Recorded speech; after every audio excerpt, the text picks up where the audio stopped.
پوښتنه دا ده چې زه د شکرې د ناروغۍ مخه نیولی شم؟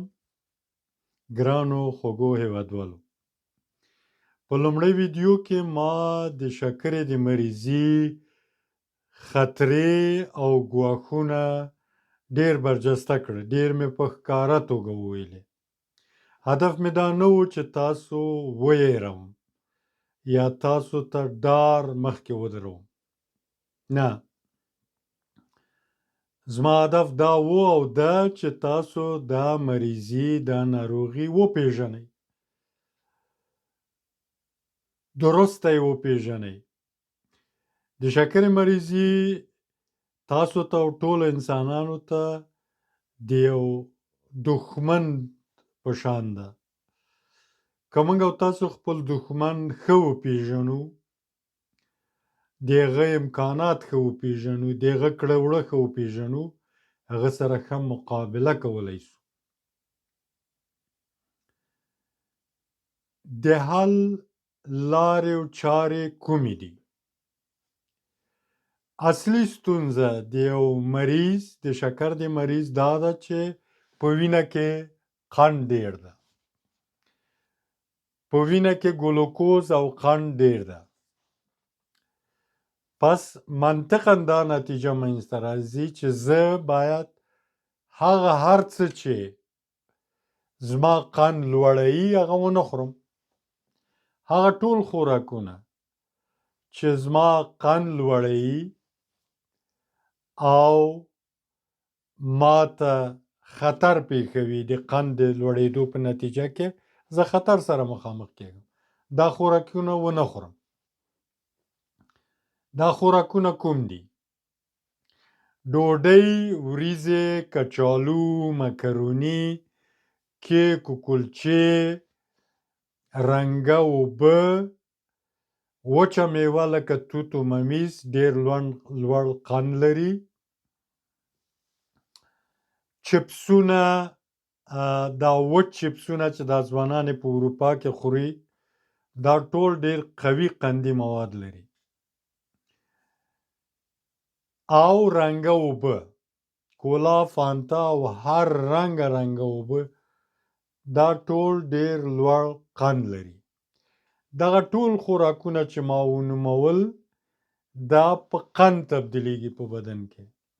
بنان د یو قند بیمار، یو مریض په وینه کې قند لوړیږي او وخت چې ګلوکوز او قند لوړ سو، اصلي پرابلم دلته شروع کیږي. اصلي مشکلات او خطرات منځته راځي. بنان باید دا غذاوې ونه خورو. اوس نو مریض پوښتنه کولی سي چې خیر زه څه وخورم؟ څه رقم ژوند وکړم؟ څه وخورم؟ ډېره ښه پوښتنه ده. تاسو لاندې خوراکي په پریمانه اندازه خوړلی سئ. لوبیا، نخود، دال، عدس، می چې البته کوم بلې غذا سره پخه شي، ټول سبزیجات، بخصوص د کرم او د ګلپي کورنۍ، دا ډېر مفید سبزیجات دي.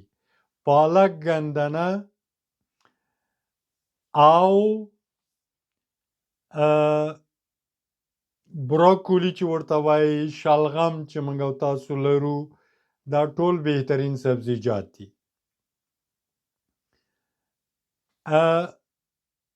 مایع د آزادو اوبو مایع، نه روزل شوي مایعان. همداسې د چرګ، د مرغاوۍ، د فیلمرغ غوښه، البته چې کیمیاوي هورمونونه نه یې ورکړل سوي، نه یې ورته پیچکاري سوي، دا غوښې دا ټولې تاسو خوړلی سئ. په نتیجه کې ګورو چې تاسو پریمانه اندازه خواړه لرئ چې هغه تاسو ته بدن ته مو ښه غذایي مواد درکوي، بهترین پروتینونه، ویټامینونه، منرالونه ستاسو بدن ته ورکوي او ستاسو قند ټیټ ساتي، ستاسو قند نه لوړیږي. د بدن په وینه کې قند نه لوړېږي. البته دا غذاګانې چې تاسو پخوئ، ما په نورو ویډیوګانو کې هم دې مسلې ته اشاره کړې. غوړي په آخر کې اچوئ. غوړي له اوله په دیګي کې مه اچوئ. غوړي چې هر څونه حرارت ورکړی سي او وخوټېږي، هغه په یو مضر او په یو زهري شي تبدیلیږي، زموږ بدن ته ضرر کوي. بنان غوړي په آخر کې اچوئ. کوم وخت چې خواړه پاخه سوه، منقل مو ګل که، اور مو پسې ګل که، نو غوړي ور واچوئ او نوشیجانې کوئ. خام سبزیجات ډېر مهم دي تاسو ته. د سلاتې په شکل تاسو 8-10 رقمه سبزیجات میده کوئ، سلاته ترې جوړوئ، د زیتونو غوړي پرې واچوئ، تور مرچ پرې واچوئ، لږ مالګه، په مزه سره یې وخورئ. هر مریض، د قند مریض، د شکرې مریض باید 2 خوراکه سلاته، یو مخکې له غرمې نه، یو وروسته له غرمې نه باید وخوري. د 2 غذاو تر مابین که امکانات ولرئ، چارمغز، بادام او پسته ارومرو، یو 10 دانې بادام، یو 3-4 دانې چارمغز، یو 2 دانې پسته، دا خورئ. دا هم ډېره مهمه ده.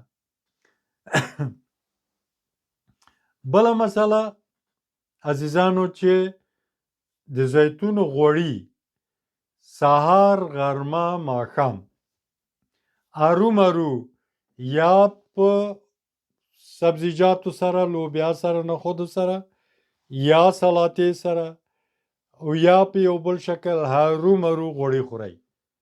زموږ په بدن کې هره ورځ او هر ساعت کیمیاوي او بیولوژیکي پروسې، جریانات منځته راځي. دغه پروسې ټول غوړیو ته ضرورت لري، البته سالمو غوړیو ته. سالم غوړي هغه دي چې پخ شوي نه وي، حرارت نه یې ورکړ شوی. ګرانو او خوږو عزیزانو، تاسو یو ډېره لویه مقابله شروع کوئ. تاسو غواړئ چې یو ډېرې ویرونکې مریضي سره مقابله او مبارزه وکړئ، او دا کار یو ډېر لوی کار ده، یو اسانه کار نه ده، یو ډېر لوی کار ده. ولې دا کار له تاسو نه انضباط او ډسپلین غواړي. تاسو نه زحمت او زیار غواړي. تاسو باید زحمت وکاږئ، زیار وکاږئ او ډسپلین ولرئ. تاسو باید ځان سره پریکړه وکړئ چې زه نه پرېږدم چې دا مریضي پر ما غلبه وکړي. زه نه پرېږدم چې دا مریضي پر ما کامیابه سي. او هر هغه څه چې دا مریضي قوي کوي زه هغه نه خورم. لکه هغه غذاګانې چې نومونه مو واخیسته. هر هغه څه چې دا مریضي ضعیفه کوي او ما قوي کوي هغه خورم. لکه هغه غذاګانې چې نومونه مو واخیستل. اوبه وڅښئ، پرېمانه چایونه څښئ، او یو بل فعالیت ډېر مهم ده، هغه سپورت ده. تاسو هره ورځ باید 45 دقیقې یا 1 ساعت پیاده وګرځئ، سپورت وکئ، په باسکل وګرځئ، ولاړ باسکل، دا سپورتي باسکلونه، دا په کور کې لرئ، په دې وګرځئ. پیاده ګردي ډېر ښه سپورت ده.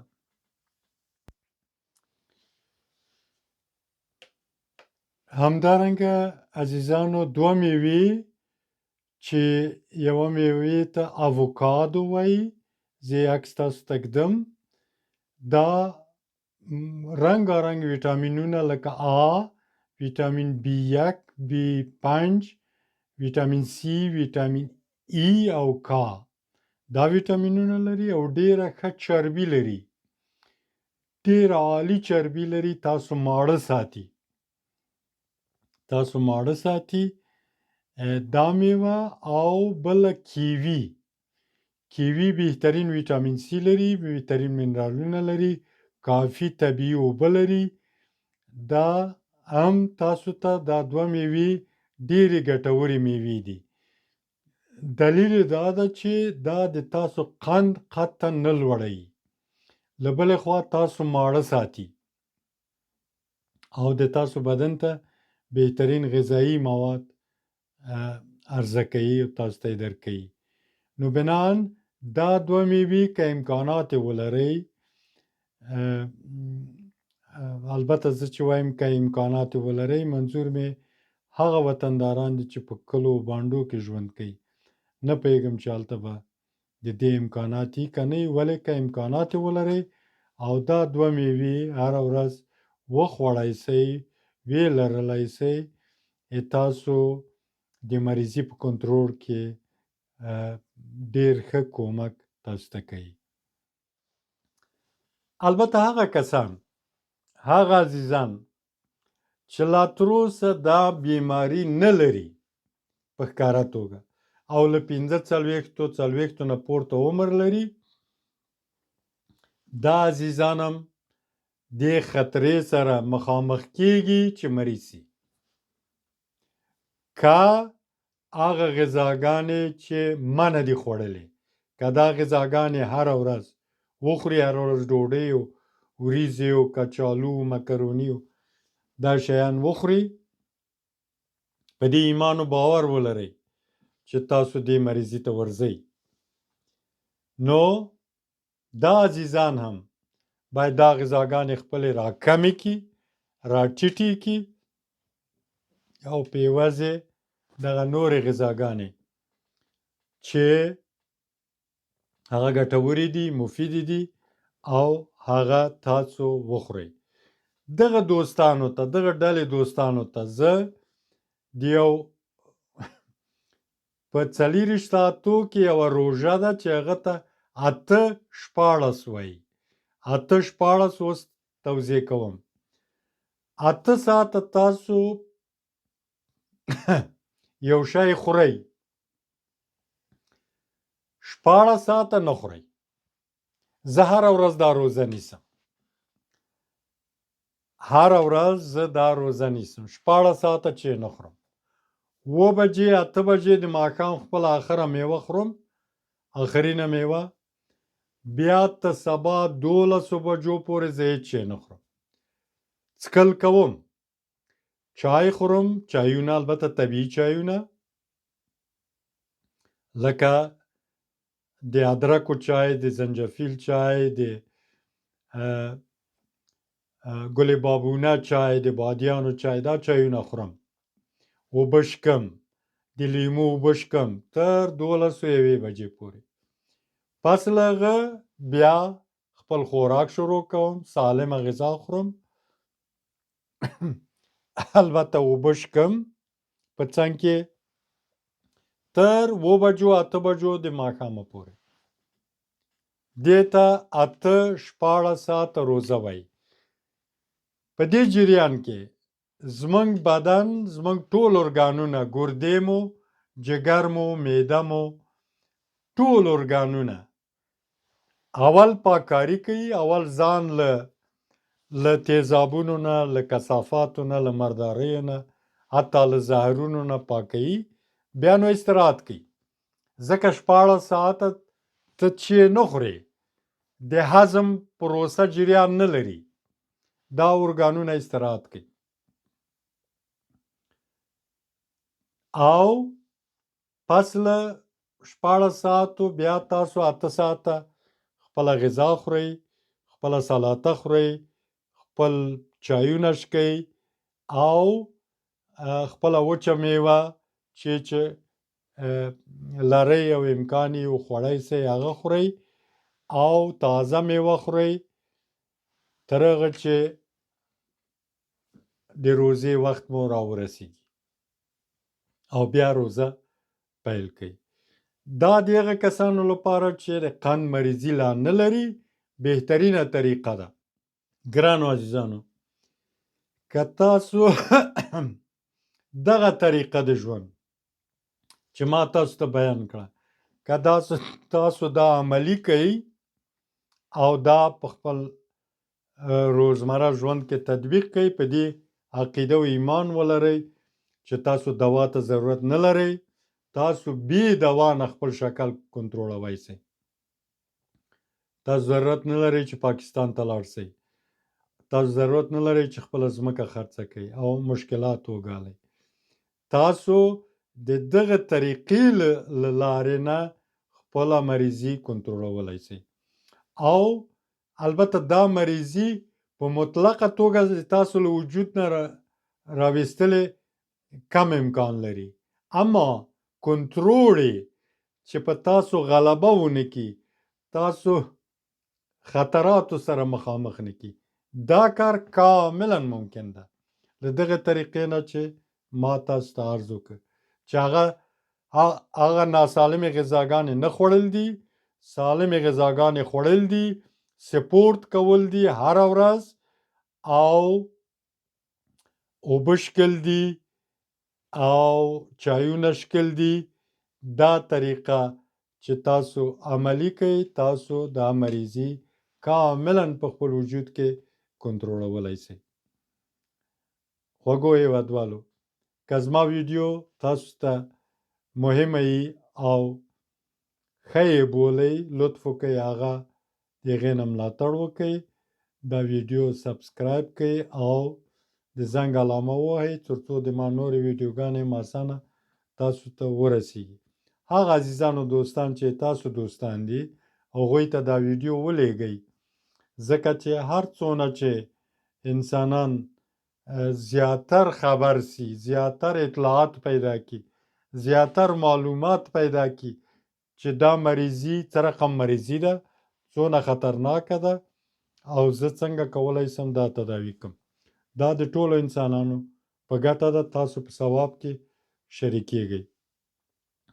په پای کې هغه وطني معروفه خبره بیا کوم چې سلامتی روغتیا پادشاهي ده، ساتلې پر موږ واجب دي. بې وزلو، فقیرو، بېنوا انسانانو ته لطفاً کومک له یاده مه باسئ. ډېره مننه له توجه نه.